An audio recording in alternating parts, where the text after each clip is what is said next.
on just happened, brother. I wanted to ask you, really to begin, this has to do with the excitement piece of your work. Mm-hmm. And it really is, in the terms of all the parallel realities that we have here on Earth, what would happen to a planet's grid if billions of people started acting on and living their highest excitement? Well, it would all flow. It would all fit, because everyone acting on their highest excitement means they're all being exactly who they truly are, because that's what passion and excitement are, is the vibration of your soul. So if everyone is being who they truly are, then it's like puzzle pieces forming a big picture. Everyone is the shape that they were created to be, and it fits with all the other shapes to create the whole picture, which can then support all the pieces. So everything would synchronistically automatically work. It would all flow together, and it would all continue to expand. I'm thinking of the game that we used to play as kids, Dominoes. And your recent event in Sedona, the annual weekend event you called it Dominoes. So I'm wondering, with so many pieces of the puzzle going on right now for humanity, what would take for us to tip that first domino and for all the other dominoes to start falling into place toward what Bashar would call the future of humanity? Well, certainly it takes commitment to a particular vibrational frequency. It takes an expansion of consciousness. Now, one of the major events that's probably going to happen very quickly that can add to that momentum and really get the dominoes to start shifting and falling and changing would be the introduction of extraterrestrials to our society, which, as Bashar has explained, will probably happen within a couple of years at the most. So once that happens, humanity will be exposed to a lot more options and also a lot more understanding of what humanity is all about, what our place is in the universe, how we can move forward together in a more beneficial way, rather than focusing on all the division that is now being experienced and all the chaos that is being created by those divisions. So I definitely think that we are approaching a time in the very near future when different things will be happening and different options will be available to us to start looking at ourselves and the universe in a very different way with some new understanding. What's interesting is that the probabilities of what we have now until this full disclosure that you're talking about, 2027 has been a big year that's been repetitively talked about, not only through your channel, but also through other channels as well. And you say, and Bashar also has said this, that it's not simply a prediction. This is a way for us to manifest and focus on that higher probability. So I wanted to turn it over to you and say, like, how is this more than just something that we're predicting as a year and actually using our human consciousness to create this new reality? Well, the idea from Bashar is that all different realities exist already. All parallel versions of Earth already exist. So by constantly talking about the idea of focusing on 2027 as the year of open contact and full disclosure, we're not only hearing that as a prediction of the most likely energy that we can navigate toward, but it actually adds to our desire to navigate in that direction. So it's both a prediction that, is saying, well, here's the highest probability in your future, but only if you align with this vibrational frequency. So constant exposure to the idea creates a momentum in that direction, because now so many more people start thinking of it as an option, as a reality that's probable for us. So the prediction, in a sense, can also make itself come true by being known about, by being talked about, by being desired, by focusing humanity's consciousness in the direction of that as a high probability, as opposed to just a remote possibility. And if we could put it into words, when we talk about matching the vibration of where maybe these extraterrestrial societies are operating at, how would you put that into words in terms of the vibrational match that we should get to in order to start this and establish this first contact? Well, again, it comes down to Bashar's formula of acting on your passion, because passion, our physical body's translation of the energy messages coming from our soul to guide us in life, translates as that sensation of passion, excitement, creativity, love. So it's that vibration itself that is the equivalent of how many advanced extraterrestrials operate. It is the true vibration of our soul self.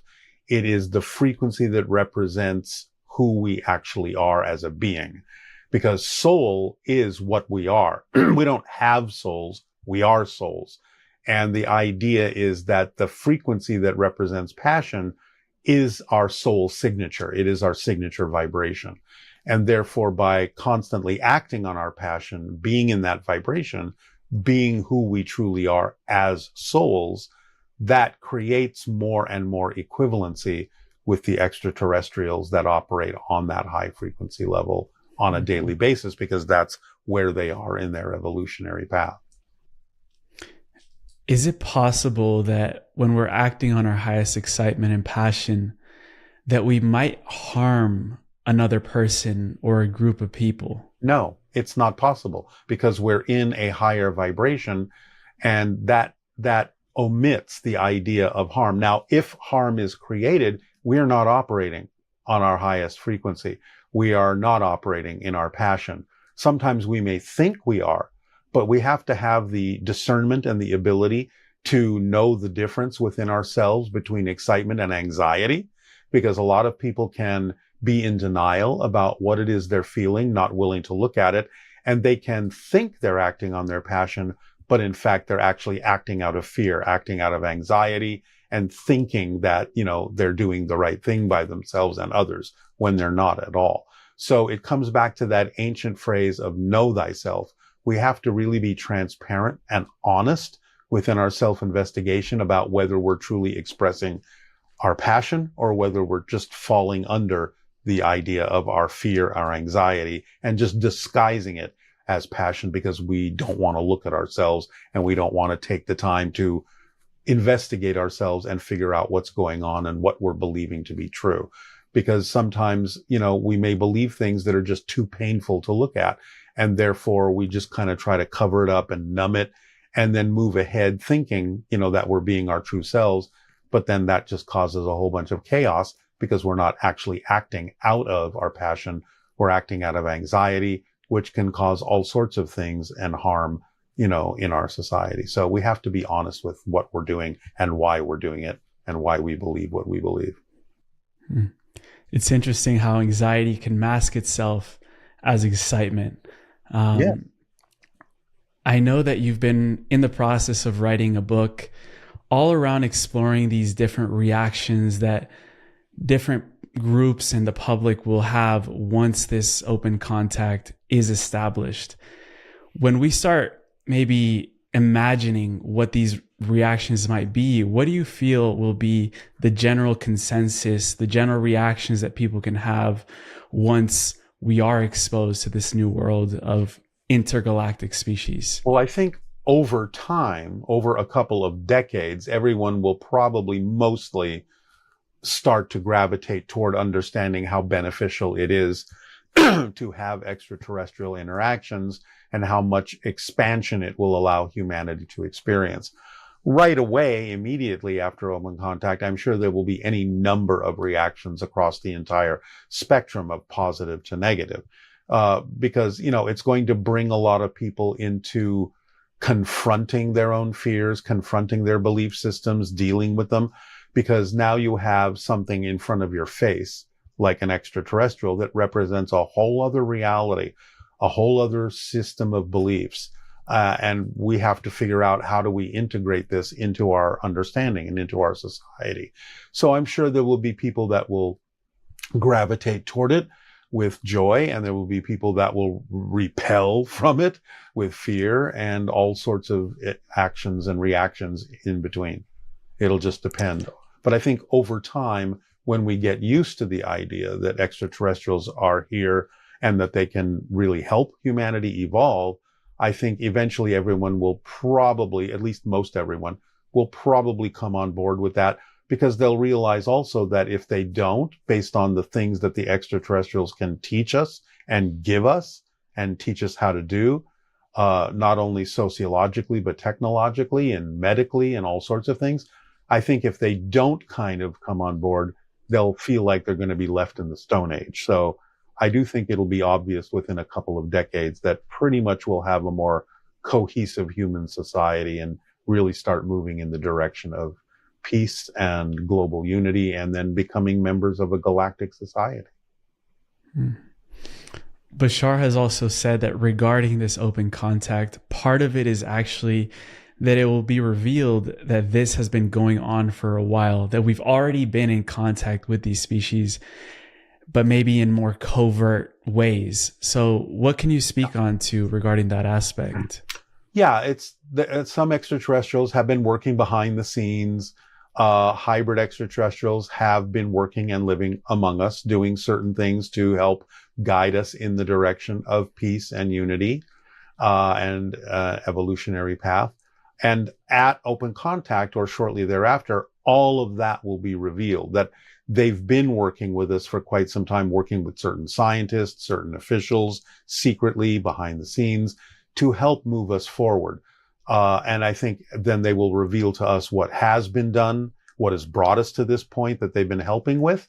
And that will probably also help us assimilate a little bit better into the understanding that, hey, they've been doing this all along anyway. This is just a continuation, but now the continuation can be done more in the open. And so now everyone can know how they've been helping us and how they can continue to help us as we move forward. From my understanding, there are certain roles that certain galactic species take on when it comes to creating this contact with another galactic species. For example, Bashar, they are first contact specialists. And I'd love if we could maybe explore what that role really means. But you've also talked about another one that comes after, which is the social engineers. Right. And I'm also really curious to get to know about, because that's the second phase of open contact. Well, yeah, and that's what goes with the idea of somebody coming in and starting to say, look, this is how you manage an entire planet. This is how you distribute things like food across the world without, leaving anyone without. This is how you unify a society. This is how you do this. This is how you do that. So social engineers, in a sense, are like planetary managers that can teach us how to run an entire planet, not just a country and not just a city or something like that. But this is how it works for an entire world, because this is how it works for a federation that's composed of many different planets, and how we all get along and how things work out for everyone. And here's a technology that can make that easier. And here's an understanding of how things work that can make it easier. So yeah, the planetary managers, the social engineers will come in after open contact, and we can learn a lot from them about how they run their own planets, and it would be more efficient to run Earth as well for the benefit of all humankind. Would that require us to even start seeing the planet as something completely different, like an actual sentient being or something similar to that? Yes, in a way. We have to understand that, in a sense, everything is alive, everything is made of consciousness, and that there is a collective consciousness to humanity, and there is a consciousness to the planet itself. And that we have to understand that we don't exist in nature. We are nature. We are an expression of nature along with the planet and everything on it. So it's about that symbiosis. It's about that belonging and that connection, and understanding that everything has a form and is an expression of a form of intelligence. So I think the ETs will be able to teach us how to relate to the universe in a much more organic way, in a way that is much more representative of what consciousness is all about. So yeah, I do believe that they will teach us that too. Extraterrestrials look a lot like us, enough like us that they can actually blend into our society, and have been working in our society for many years. And we just consider them, to be human beings because we can't tell the difference. but they know who they are, and they've been working behind the scenes to do a lot of different things that will help move things forward, create peace, prosperity, so on and so forth. So it's because they look a lot like us that I think we'll be a little bit more accepting, and won't be so uncomfortable dealing with them, because we've already been dealing with them. They've already been among us. The Pleiadians are related in a way to us. They are closer to looking like humans, although they don't quite look that way, but they would look like exotic humans, something a little different, almost like another race of humanity, so to speak. And so again, the first introductions would be of the extraterrestrials that are more like us, to put us at ease, to let us know that we do have some things in common, we can relate to them.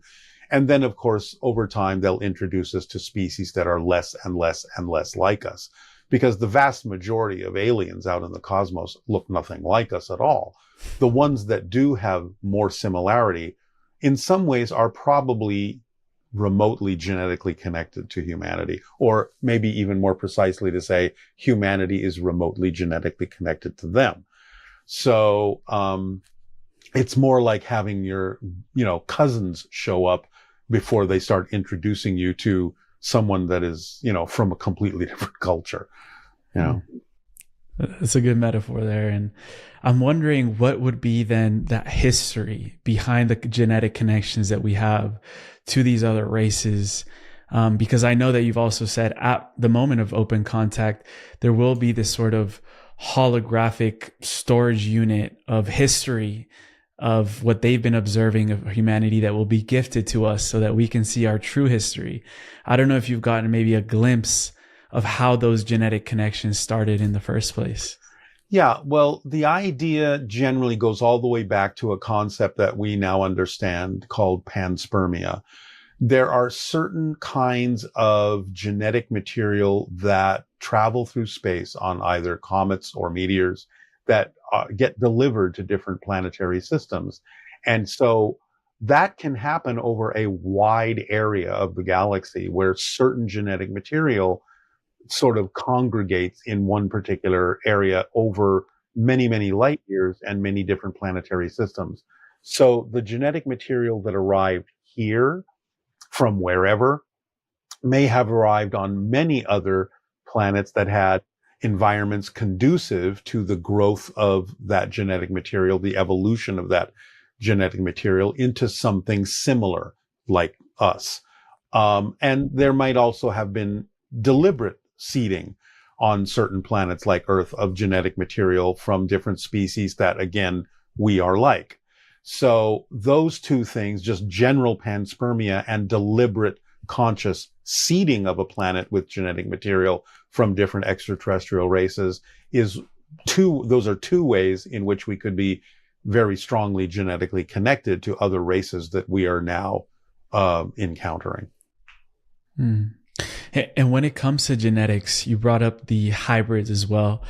And you said that, a lot of us may not be able to tell the difference between hybrid or human, normal human, I would say, but they know who they are. Yeah. And I'm wondering if, in a way, we can, because a lot of us have started to develop more discernment and more abilities to feel and sense really the frequency and the vibration of another person. When it comes to hybrids, and you've talked a lot about that related to children, the children that are being born right now, how can we sort of feel into that new frequency that's emerging inside of our species and this planet? Well, first of all, remember, when I'm talking about the hybrids that are among us, I'm talking about two different things.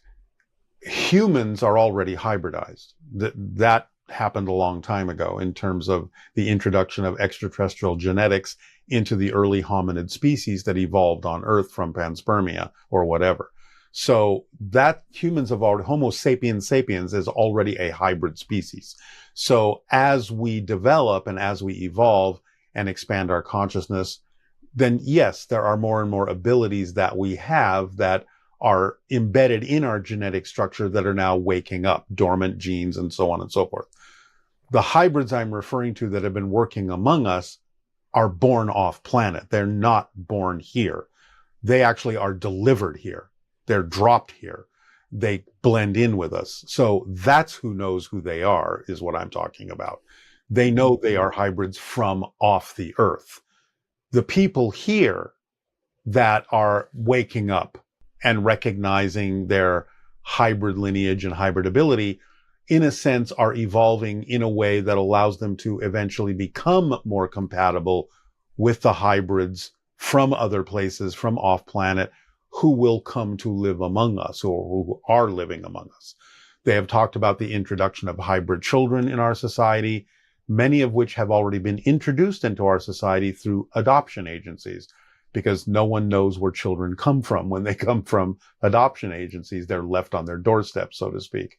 So a lot of hybrid children have already been introduced into our society by human families adopting them, even though they may not know that they're adopting an extraterrestrial hybrid. So that's what I'm talking about when I say that hybrids have been living and working among us. These are beings from off the planet.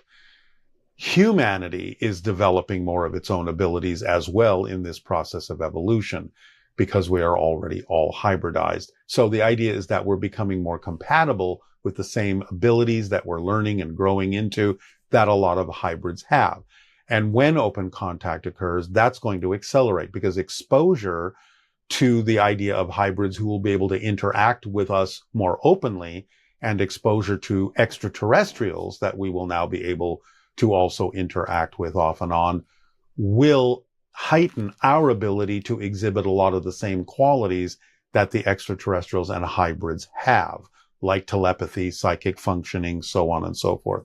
So it's kind of like an upgrading of our vibration when we get to interact with these beings in an open forum, rather than having them only be behind the scenes. Because right now, their priority is to not let us know who they are. And so they keep their distance.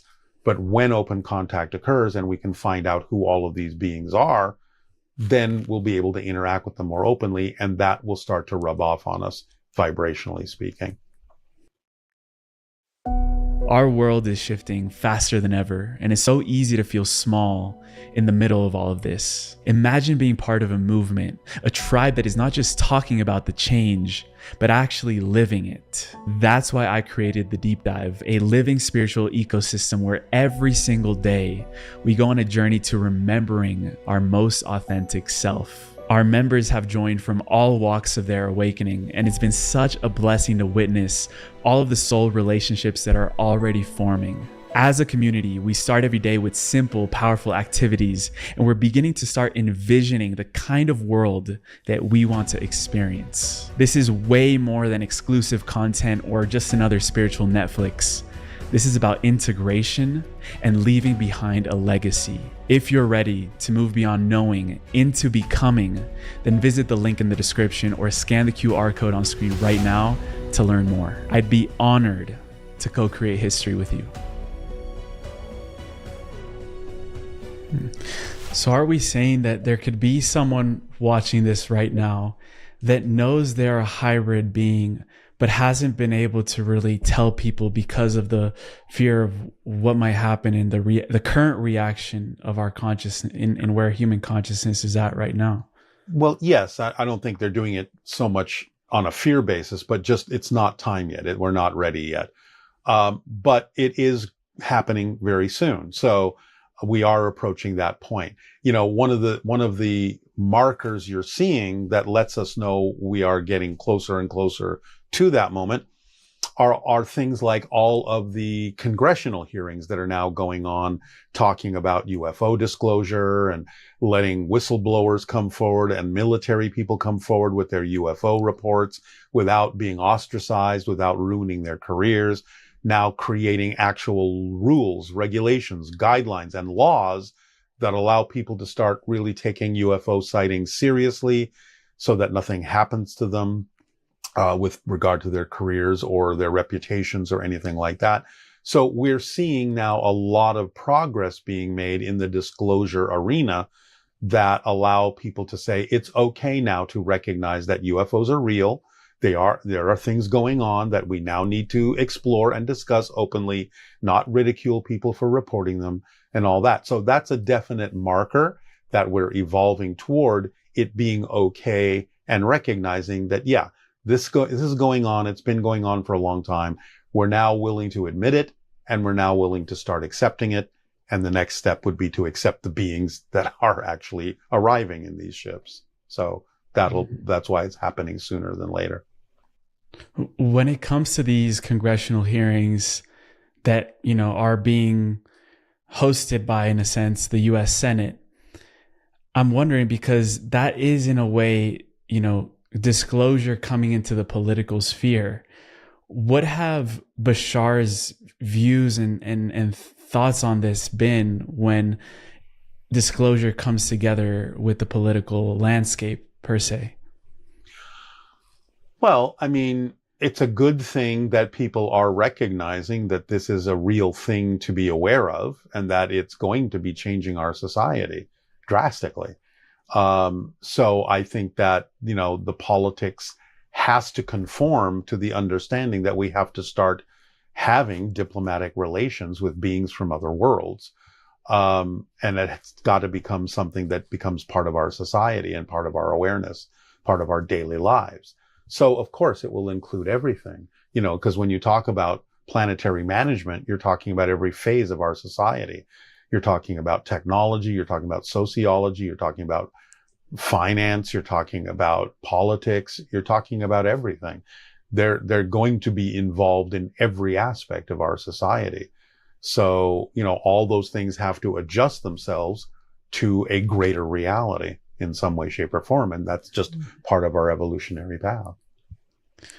We've talked about children, and I'm curious to know, in relation to the education space and the education sphere of things, how do you feel that might change when all of a sudden the history books that we've had for decades and ages are outdated or false in many degrees? Well, yeah, we'll have to change them. We will have to, explore and investigate and understand. I'm not saying, it's like the aliens go here and then we just accept everything, at face value. But we will have to be taught, this is why, this is the way this is what happened here. Do your own validations, do your own research, but here's the evidence. They can provide the evidence that demonstrates that certain things on our planet have happened. They can provide the holographic records of things. And, I'm sure there will always be some skepticism, and that's fine, about, are these real or are they manufacturing them? Because now, even on Earth, we have AI images and we don't even know what's real anymore. So I'm sure there will be a lot of people at first that will go, well, are they really telling us what our real history is? Or do they just want us to believe that this was what our real history is? And that's fine. But I think eventually they'll be able to demonstrate enough actual evidence that we'll start to understand, yeah, this is exactly where we came from, who we are, kind of where we're going, and this is what it's all based on. So eventually, I think we will probably have to integrate all that information into our understanding of history, and all the history books will have to change. It's human. I'm like, what is this? So how would you recommend when it comes to discernment around AI and how we should manage what is truth within ourselves? First of all, you always go with the understanding. You do more research than that. You don't rely on any one source for your information. That's number one. You look at multiple sources, multiple avenues of information behind the scenes, explore what different people are saying in different ways. By doing that, you ultimately can come to a conclusion that, in general, this is just a generalization, anything that is causing or inducing a fear-based reaction is probably not as true as the ones that are promoting some kind of a understanding, connective, positive background or idea of what it is that can be happening. I'm not saying you become a Pollyanna and accept every positive thing as true. I'm just saying that a lot of manipulation is more easily done when you appeal to people's sense of fear. And therefore, if it's something that makes you feel a little bit out of control, that's probably more of a manipulation than it is a representation of a reality. Because the reality is usually much more middle of the road and much more balanced than that. I'm not saying there aren't negative things. Of course there are, and there are positive things. But it is the idea of accessing as much data as possible. And this is where AI is ultimately going to be beneficial for bringing out what's really true, because AI can be used to actually vet and validate or invalidate a lot of the things that AI is being used to create. Because when you have AI that's capable of absorbing so much data, it's the absorption of all that data and the AI's assessment of what in all of that data is most likely true, that will then allow us to start having a tool in AI that can actually be used for discerning what AI is producing as to whether it's more likely true or false. Because when you create an AI tool that is specifically for the purpose of determining what is true and what is not out of all the data that exists, the preponderance of data will most likely let that AI tool, be able to tell you it's probably, maybe 1% of a probability that this thing is true, but 99% of a probability that this thing over here is true. And that way we'll start being able to have a tool that actually can pick out the truth from the false representations that even AI is being used to create. Does that make sense, what I'm saying? 100%. Yeah. Even I know my sister's teachers in college are already implementing this to know what was an AI generated essay and which one wasn't, so they can fail the students that cheated. Exactly. One thing I wanted to ask you is Bashar's civilization is an AI augmented species, meaning that AI has fully integrated with their species. What would that look like for us if we choose that direction? Well, we are choosing that direction. And as other psychic mediums have also predicted, AI is going to be as ubiquitous in our society eventually as air and water. It will just be part of who we are. I don't think we have to be afraid if we understand how to use it ethically and how to balance out the idea that it's not so much that it is taking over our thinking for us, but that with the ubiquitous use of AI, it becomes our way of thinking. It allows us to think in a different way. It allows humanity to evolve in a different way with the merging of the technology coming into our reality. So, it's about how you approach it. It's like anything. Anything can be used positively or negatively. And it's about how you approach it. If you approach it ethically, if you approach it with balance, then, you can create things that will help humanity figure out stuff and move humanity forward. If you're just going to do it slapdash and not really think about the consequences of what you're doing, then yeah, it can cause all sorts of more chaos and misunderstandings and not knowing what's really going on.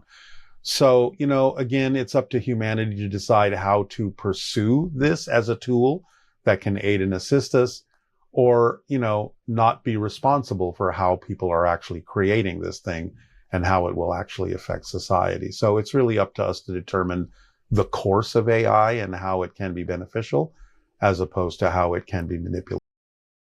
Guide us in a better direction. Well, isn't that what Bashar is doing? And beings like him are doing. They're Right. trying to give us the information that has worked for them. And again, you have open contact about to occur in a couple of years and literal exposure to ETs that have evolved over millions of years, giving us the benefit of their experience and guiding us to let us know, like, no, that doesn't work and here's why. But this works and here's why. So again, that's planetary management. That's sociological engineering. This is why this works. We have done this for millions of years. This is what's beneficial for everyone. You can take it or leave it, but we're telling you how it works and why it works. So if you can understand how to apply it, you'll see the benefits of doing this. You don't have to take our word for it. Just like Bashar says, look, it's not about whether I'm real. It's not about whether you believe me. It's about taking the information I'm sharing with you, applying it in your life, and actually seeing that it works. You can prove to yourself that the information actually causes a positive effect in your life. So don't rely on just the idea that I'm telling you this. Use it, take it, and validate it for yourself by using it and seeing the result.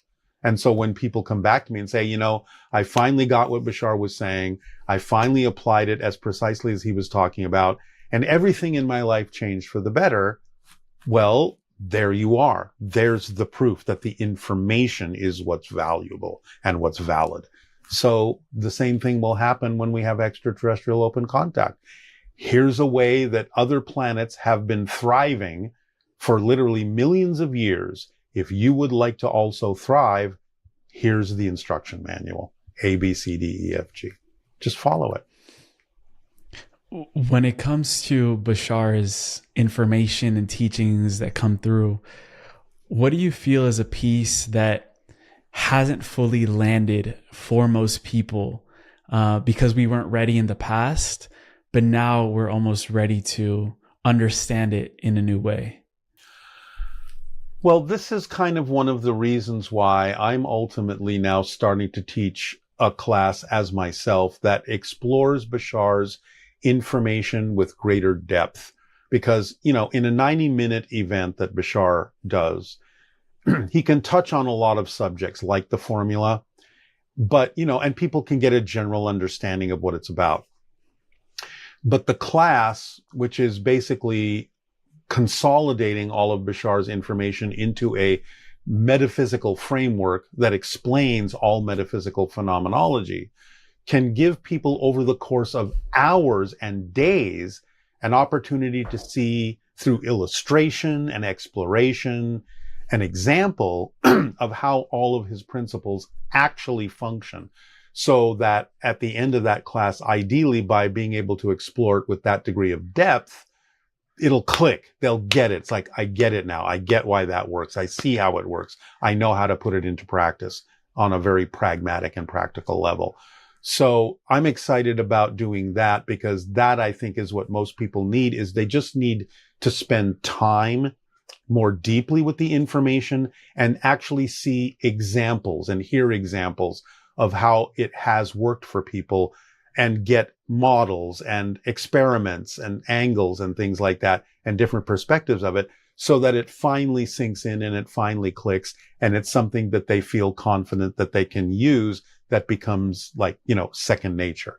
And therefore, I think that's what it takes. It's just spending more time with it more deeply and really understanding what he's saying about the difference between one definition and another definition and how that can make all the difference in how you experience your reality. What I'm getting there is that maybe in the beginning years of Bashar, people were more focused on the uniqueness of the phenomenon and the channeling. And, you know, that this isn't something in our normal life that we see. And now it's almost like, okay, guys, this is normal. Right. There are more channelers out there. Now let's go into the teachings. Now let's go into the information. Exactly. Yeah. And when it comes to that, yeah, go ahead. One of those teachings is that everyone channels from time to time, because when you do what you love to do, when you're in that zone or a deep meditation, you actually do go into a channeling state, which is gamma in the brain between 40 and 100 cycles or higher per second of brainwave activity. That's the channeling state. What you do with that is up to you, and you can do different things with it, more creative acts and so on and so forth. Doesn't have to be that you connect to another entity. It can be your own, bringing more of yourself through. But everyone can channel. That's the whole thing about demystifying what channeling is all about. And it's that kind of knowledge that can allow people to understand that it's a very practical, common, altered state of consciousness that we can use to our benefit and our advantage. So that's part of the whole process, is getting people to demystify what the idea of channeling is all about and understand it's a normal might experience in this lifetime. For example, if I signed up to experience betrayal and forgiveness and trust and all these other things, when I've had enough of those experiences, can I renegotiate with my higher mind to experience a different set of lessons and No. teachings from my higher self? No. Because remember, your higher mind is your soul. It's you. It's you. You have made an agreement to experience these challenges. What changes is transforming those challenges. So you are having a different life experience by taking those challenges on, learning the lessons that you wanted to learn from them, applying those lessons in your life, and then changing the way you experience your life path. But you can't change the life path. That's what you set up until you're done, until you leave. So yes, you can change the quality of how you experience the life path, but you don't actually change the life path. You're just approaching it differently because of the lessons you have learned, which creates a different experience, which can make it seem like you have left those themes behind, but you haven't. You have just learned to master those themes and apply them in your life in a different way. You're still living those themes. You are just approaching them differently. It is the desire of our higher self for us, as experiencing the dense reality, to become masters ultimately of this reality? Yes, because that's why we chose to incarnate here. Earth is a challenging school. It's like going to college as opposed to high school. We're taking advanced courses. We are learning how to transform darkness to light, limitation to freedom, negative to positive, in a much deeper way. This is what Bashar basically refers to as the rubber band analogy. When you pull a rubber band back farther and farther and farther, when you finally let it go because it's built up so much energy, it snaps that much farther and faster in the other direction. So basically, a soul is using the depth of limitation, the depth of negativity, the depth of the darkness in a planet like Earth and its experiences to pull back into that negativity so deeply that when you finally get it and you finally let it go, you snap that much faster and farther into the light. So we're using the darkness as a way to propel ourselves farther and faster into the light if we learn the lessons that come with the challenges, that come with the limitations. So, but it's a college course. It's a university course. It's a master's degree course, not kindergarten, not high school, a master's course. So everyone that incarnates on Earth is taking advantage of a school that is very advanced and requires a lot of awareness and strength to transform the lessons that this course offers you. So this is that course. This is the Earth course. It's a very challenging course, but we're up to the task. That's why we're here. And even though in general there are advanced courses and teachings, there's still a sort of a spectrum to it. And some people may have had a much rougher, harder, denser experience, maybe with suffering involved, trauma involved.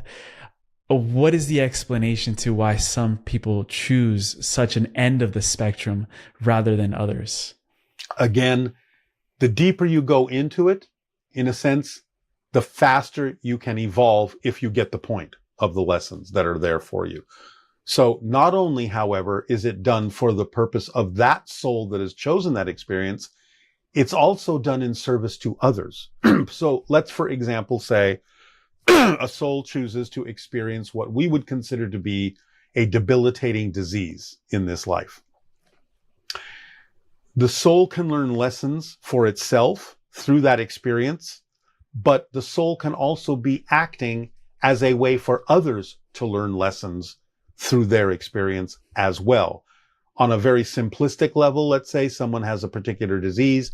Well, now all of the healing practitioners and doctors on the planet dealing with that person can learn how to overcome and cure that disease. Therefore, that soul has helped humanity evolve in its knowledge about what disease is, how to transform it into health.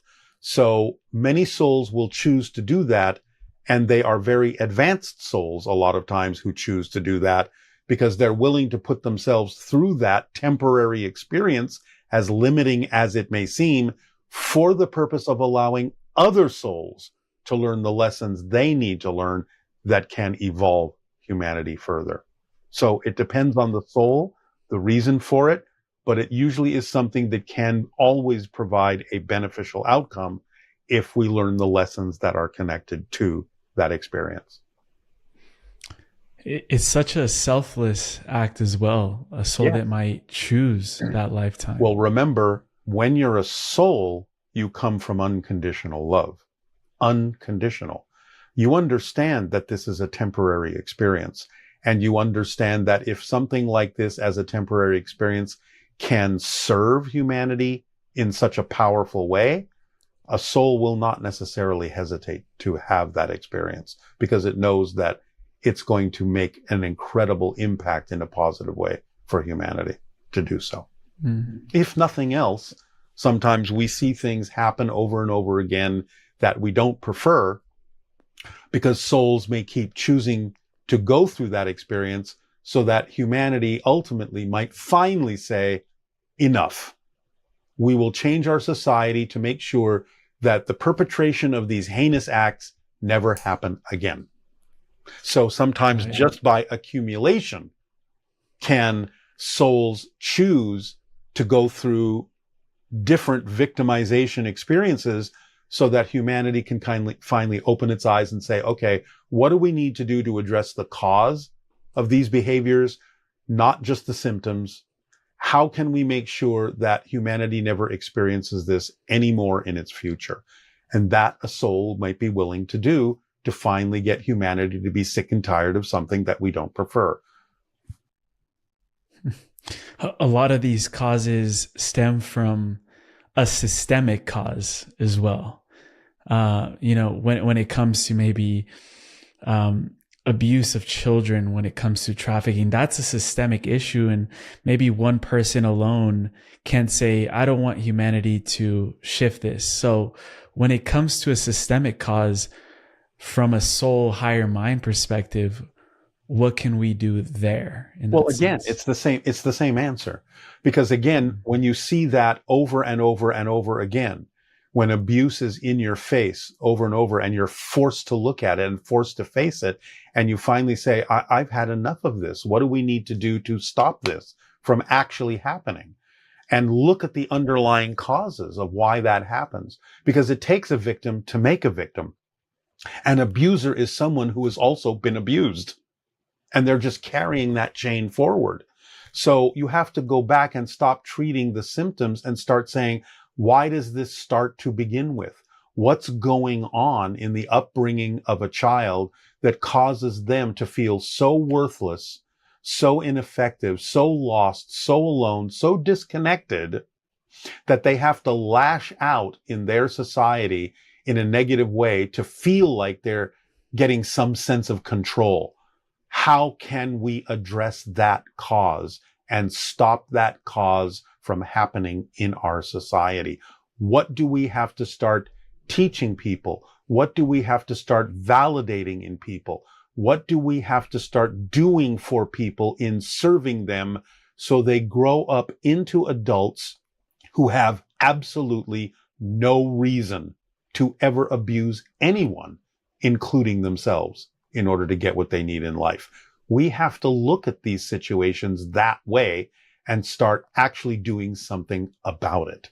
And that's why souls will say, you haven't learned the lesson yet? Okay, I'm going to come back in this situation and I'm going to throw this in your face again and again and again and again on massive scales if necessary, until you finally get so sick and tired of being sick and tired that you will finally do something about it. Because there is, in physical reality and in humanity, an inertia that you have to overcome. So sometimes it takes a lot of something in order to finally say, you know what? we've had our fill. Let's do something about it. And if that's what it takes, then that's what souls will do. It's not so different than the principle of individual transformation. When one person is sick and tired of being sick and tired, they make an intention and a decision that far outweighs the life that they're already living. And it's such a powerful intention that they actually do end up changing. So this is very similar for the collective. Exactly. The collective has to make the same decision for the collective too. It happens on an individual level, but it has to happen on a collective level as well. And when it does, things change. You know, when the collective program decides to do something about something, we get it done. And it happens pretty rapidly. I mean, this is not exactly the same example. It's not the same subject, but look what happened when we decided just to go to the moon. I was thinking of that example. We went from nothing to being on the moon in less than a decade. Nothing. We had no space program. And then we were on the moon less than 10 years later when we decided to go ahead and do that because it became a national decision. So when it's a large group's collective decision and everyone is behind it, it's unstoppable. But you have to understand that these things can be dealt with. I think part of the issue for a lot of people is they don't understand how these things happen, and therefore they can't get a handle on how to deal with it because it has to do with consciousness and emotion and the things that make us feel what we feel and belief systems and all this kind of stuff. And this is one of the values that Bashar brings to us is he's talking about, look, this is how you're creating your reality experience. It's about what you believe to be true about yourselves. It's about how you hold on to these beliefs. It's about why you buy into them. You have to get in touch with the reason that you believe what you believe, because a lot of your beliefs are self-destructive. And you have to start from the very core beliefs of knowing that you're not unworthy, that you're not undeserving, that you're not incapable. You have to start believing in yourselves, and you have to start acting like you believe in yourselves and know that you are worthy, deserving, and capable of doing anything that you put your mind to. But when you have a society that is feeling disconnected, is feeling out of touch, is feeling out of control, then it goes into denial about what it needs to do because it just doesn't have a handle on it, and it is afraid to face these things because it just doesn't know what to do. It feels like it's at a loss. So it's about educating people to the depths of their consciousness, how we are connected to everything, how we are souls and powerful spirits, and let people start acting as if that is true, because that will change everything. I feel like this also touches on the evolution of the energy of competition, because if I paid attention in history class, you brought up the example of the moon landing. And part of that was because the US accelerated to get there because the Soviet Union was trying to put a flag on the moon as well. So that in different to competition, it was actually a group of different communities or people were challenging each other to be better. And exactly. I feel like that's very similar when it comes to the systemic changes and the structural changes that humanity will need to go through. Yes, and that's the way to look at it. Not so much the idea of the competition or the fear that they're going to get something before we are. It's the idea of, I'm going to do something that's going to raise the level of ability and challenge you to challenge yourself to do better than I'm doing. That's how Bashar's people view the idea of quote unquote competition, is you're in competition with yourself to improve. And when you improve, you inspire other people to improve as well. Not because out of fear, but just out of the inspiration and excitement of, oh, look what they're capable of doing. We need to find out if we can be capable of doing that too, and maybe even more. It's more of an inspirational challenge than it is the idea of competing out of fear because you're afraid you're going to lose. Mm. Larry Bird and Magic Johnson were rivals, but essentially they had something more in common than they had with anyone else, which was they were trying to be the best in their craft. And Exactly. do you see something similar going on right now? Because there's been so much division around the US and China. Do you feel like in a way they're working together to actually make a better society? Whether they That's know that's a far out statement. whether they know it or not, ultimately, yes. If you approach it that way, yes. So, in other words, again, also, even the things that are creating chaos can be used to our advantage because we're being shown all the ways that things don't work. And that can actually make it clearer as to what does work. So you can even take advantage of the things that you believe are negative and chaotic by using it as a lesson for what it is that will work in the opposite direction. But you have to be able to do that and not focus on the idea of the negativity in a negative way. You have to use the negativity to a positive effect. It's like even seeing what doesn't work can clearly show you more easily what does, by contrast. So you just have to be of the mindset and the energy to see it that way and use it that way. And then, yes, it can propel everyone up. It's like the role of an ex in relationships. You know, you had your ex, you saw what you didn't like, and then now you're with your future partner, your next partner. Exactly, because all the things you learned in that relationship prepared you for the potential of the next relationship, which may actually be better for you. And that means you have to thank your ex for the things that you learned in that experience that made you a person that could attract someone more vibrationally compatible for you. Mm. Why do you feel that someone out there might be saying, yes, I can see that, but why are things seeming to move so slow in terms of the societal and structural changes? Because, as I said, there's an inertia, there's a momentum to these things that you have to overcome. And this is a physical reality of space and time. There are things like time lags. You have to be consistent. You have to be constant. You have to have the drive to keep going and allow yourself to take advantage of the fact that you do have to, because of, the resistance that people have. It's the resistance that people have to change because they're afraid of change. They're afraid of the unknown. You have to make them understand that change is always happening anyway, every moment, and it's nothing to be afraid of. Change is only going to allow you to discover more of who you are. So it's the definitions we have of these kinds of things that slows us down, forces us to procrastinate because we're afraid to move forward. Once you remove the fear of moving forward from society, society will move forward. But as long as we keep making reasons to be afraid to move forward, we will put on the brakes and things will take a longer time. We can accelerate them, but you have to remove the fear of moving forward from people because they think something worse is going to happen. They'll feel out of control. They'll feel unprepared.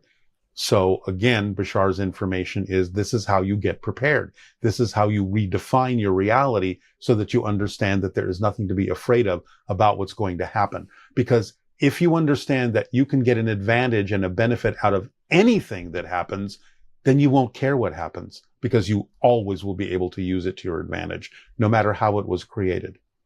So once you allow people to understand that, they will be eager to move forward. What are the metaphysics of a time lag in this reality? Well, we're creating time and space by the shifting of our consciousness through various parallel probabilities. So again, it's the belief system structure that determines the rate and the pace of that timing, and also whatever lessons have to be learned that may require a certain amount of physical time and space in order to learn those lessons we want to learn. Because again, physical reality does come with the experience of space and time to a certain degree. We can accelerate it, but we can't accelerate it beyond the process that might be necessary for us to learn the lesson. So we can shorten the amount of time, but only so far as it doesn't eliminate a process that we set up on our life path in order for us to be able to actually learn a lesson that we need to learn. But we can accelerate it down to that. And that we can't bypass we the can't lesson. bypass it, but we can accelerate. If we're willing to learn the lessons, then we can learn them more quickly. If we're not afraid of receiving challenges and we approach a challenge in a more positive way to learn a lesson from it, then we can learn those lessons more quickly. Our free will, as some particular psychic mediums say, our free will as physical beings can alter the speed, the scale, and the scope of our life path. So the speed at which we experience our lessons, the scope and scale of how many people do we impact, how many expressions of our passion do we get to express. We can affect those things with our free will as a physical being. But the free will of the soul has chosen this life path. So it's laid out the lessons, it's laid out the challenges. It's up to the physical mind to go, okay, I'm going to experience these challenges more slowly or more quickly. I'm going to experience a larger scale of facing these things or a smaller scale. And I'm going to impact a few people or a lot of people by doing this, but I'm going to go through those challenges. There are some people that view this Earth experience as a school, like we've been mentioning.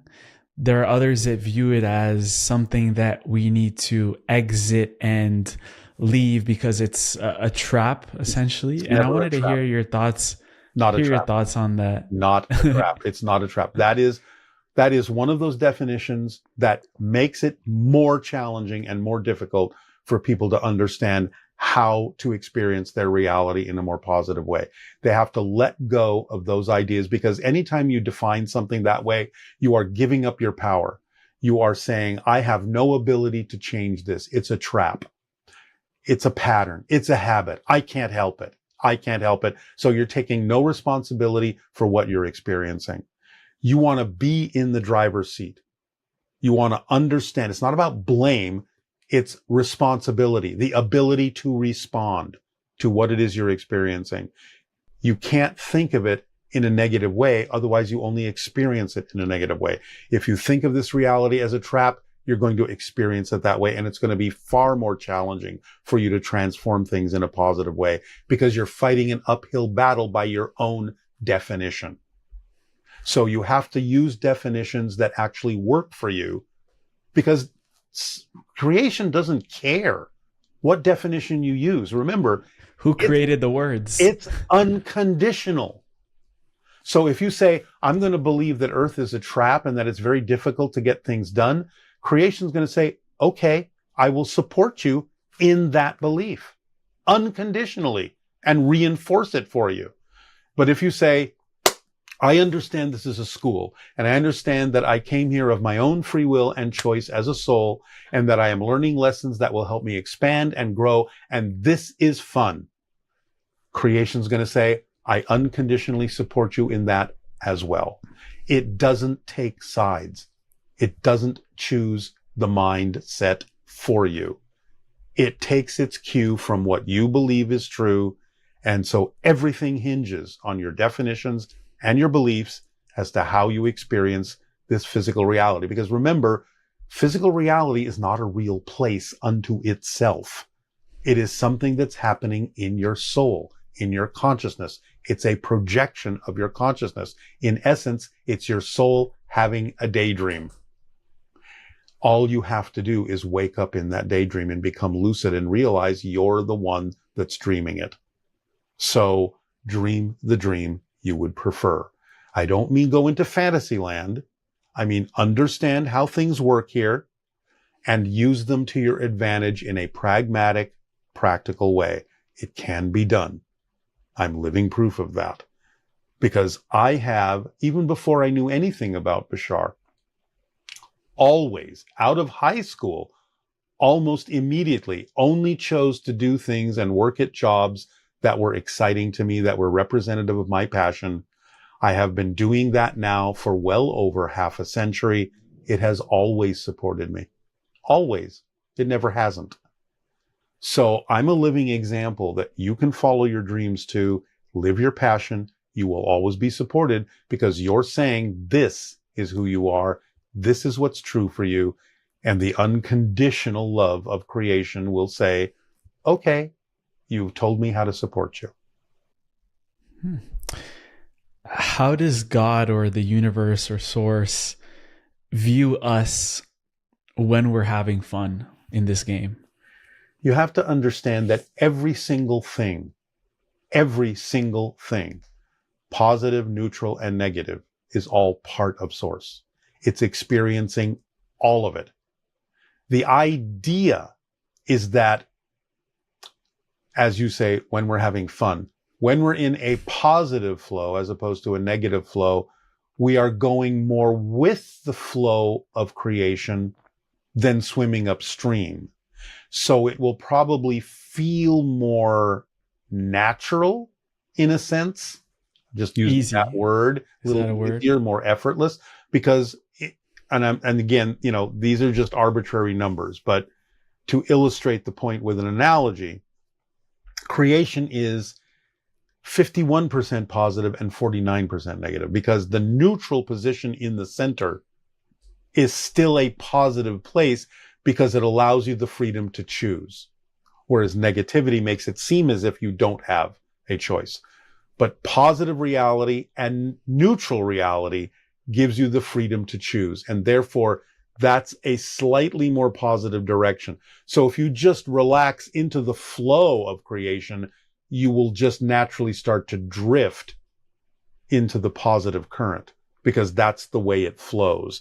So the idea that we're aligning with that side of it, probably to source, feels more like you're going with the majority of the energy that exists in creation rather than swimming upstream against the current.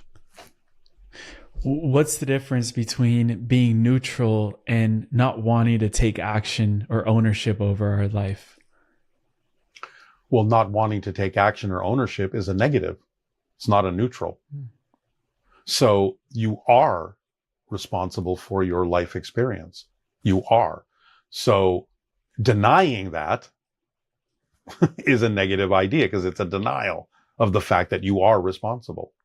And again, that's only because we're defining responsibility as blame, as something negative.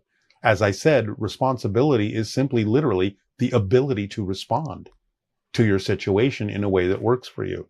So take responsibility, because that's the same thing as self-empowerment. It gives you the ability to respond to something in the way that you prefer to, so you can get a benefit and a lesson from it that will help you grow and expand and move forward.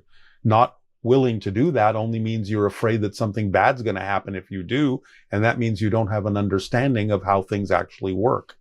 So with that understanding of how things actually work, you will understand that it's not an automatic fact that something bad will happen if you move forward in the direction of your truth.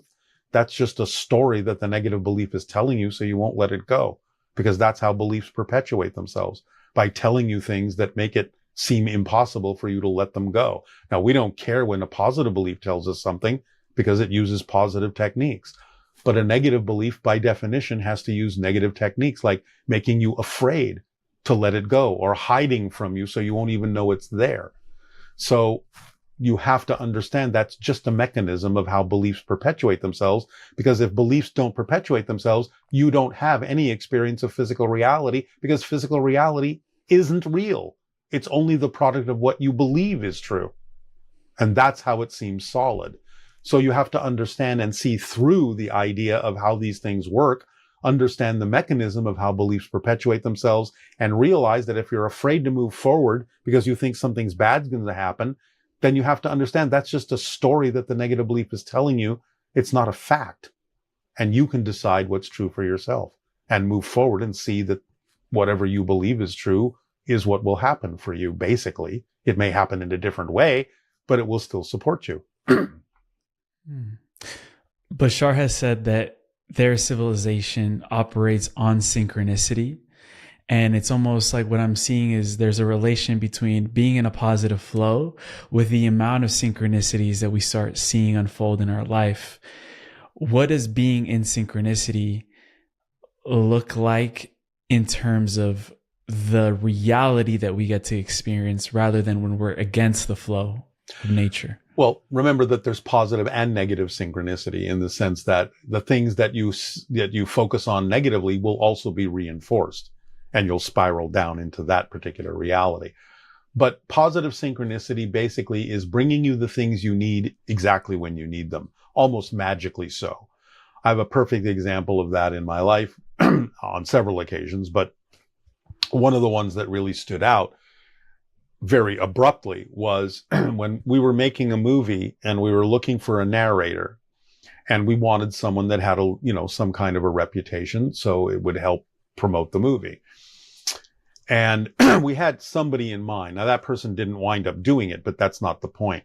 We had somebody in mind that we wanted, and we sent a letter to that person's agent, and then, said, okay, we'll wait for their response to see if they're interested.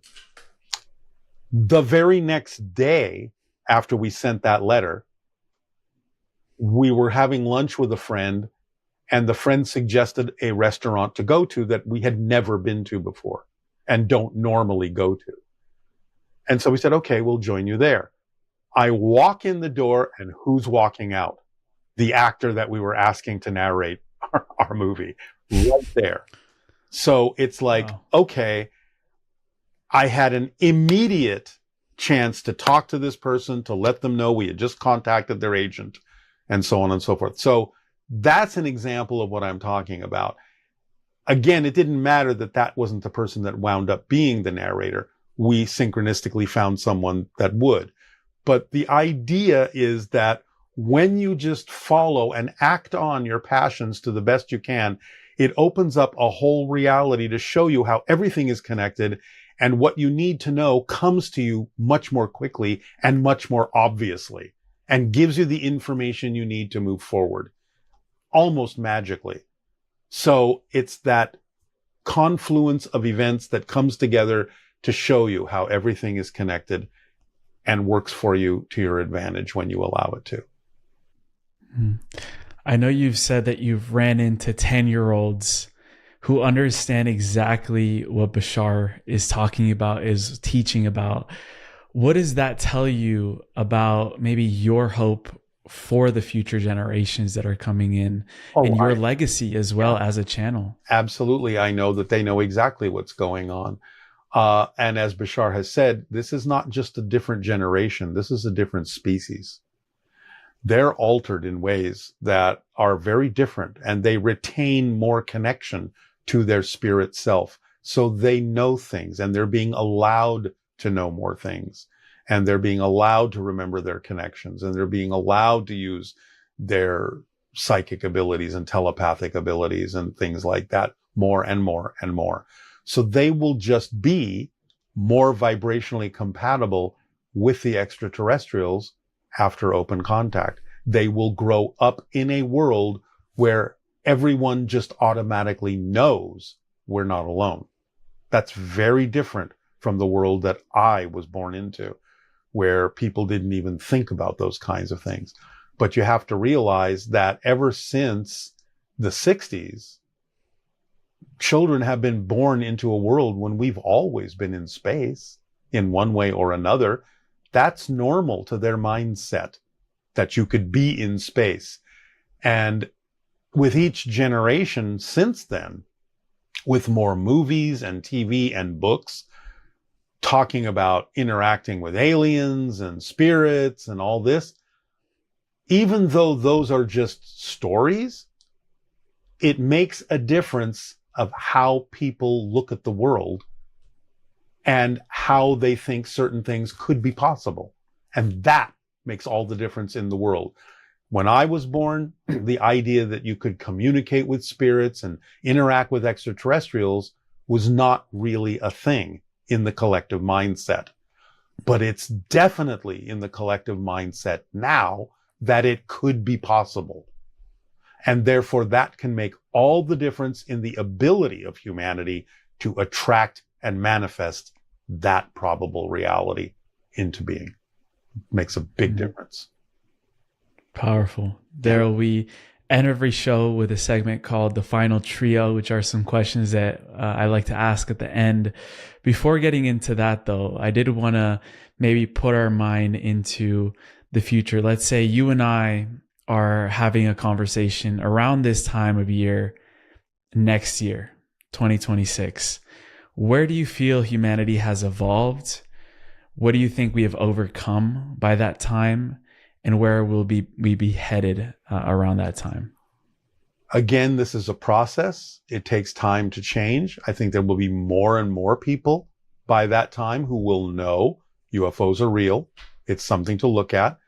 I do understand that more people will probably be understanding that open contact is imminent. I think more people will be practicing and exploring spirituality and consciousness, including science. And so I do see it as a progression. And I think we will see more evidence of these things in a year, and even more so after that, and it will accelerate. Mm-hmm.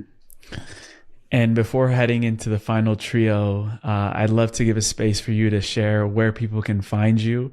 I have on my bucket list to go to one of your escape room experiences and adventures the next time I'm in LA. But where would you send people to connect with you and your work and everything that you're doing? Yeah, thank you. If they want to know anything about what Bashar has said or what's coming up in any Bashar events, they can go to bashar.org, BASHAR.org. If they want to know what we're doing with the escape room, they can go to boggledescaperooms.com, BOGGLED, boggledescaperooms.com.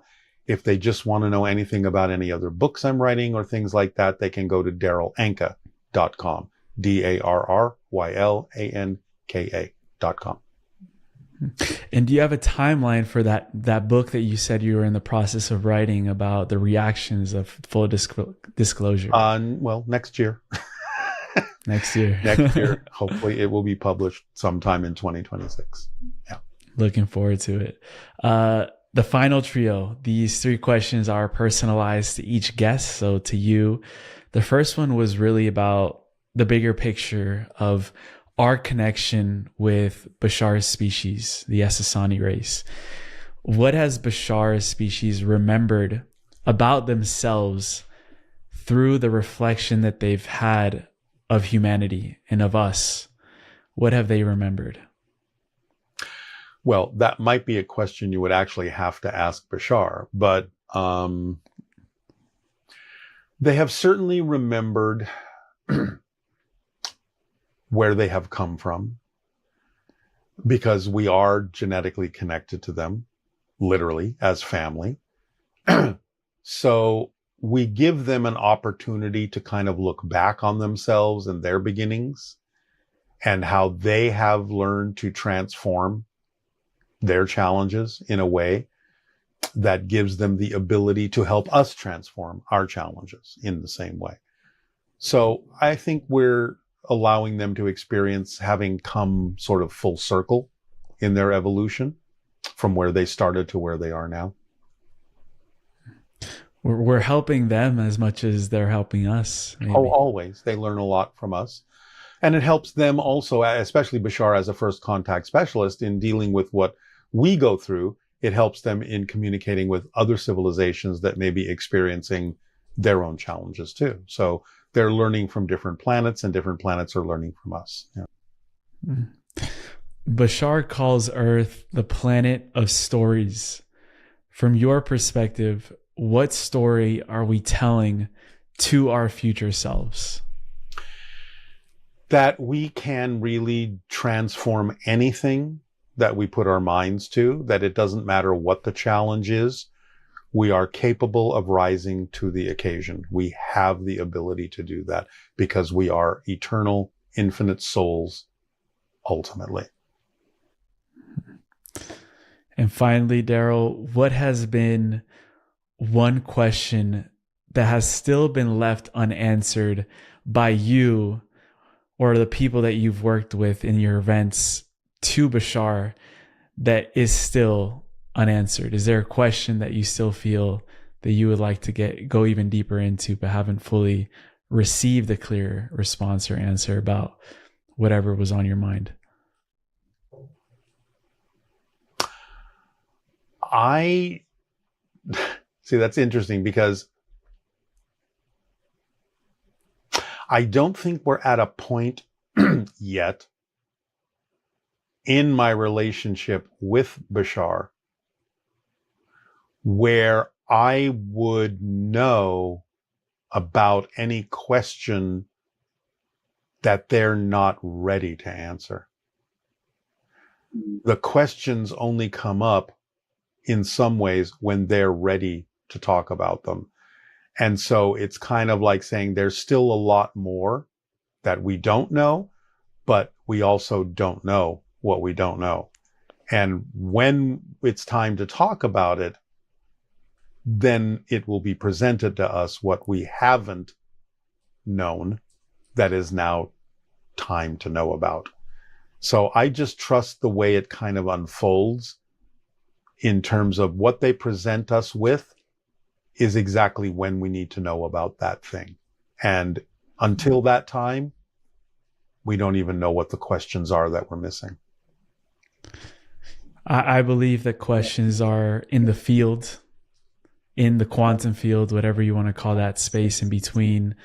And no question, it really doesn't have an answer. The question only opens the mind and the imagination for us to understand even deeper about this world, this reality. Well, right. But as we move into, and as we evolve and move into different understandings and areas of consciousness, then sometimes the questions come up, because before you're actually in a certain area, you don't even know what questions belong in that area, what to ask. Mm-hmm. But when you arrive there, the questions reveal themselves, and then the answers come. 100%. Darryl, thank you again for your pioneering work, for being such a voice to this movement. I'm honored to be in this space with you, and just thank you for making the time. I really look forward to continue connecting with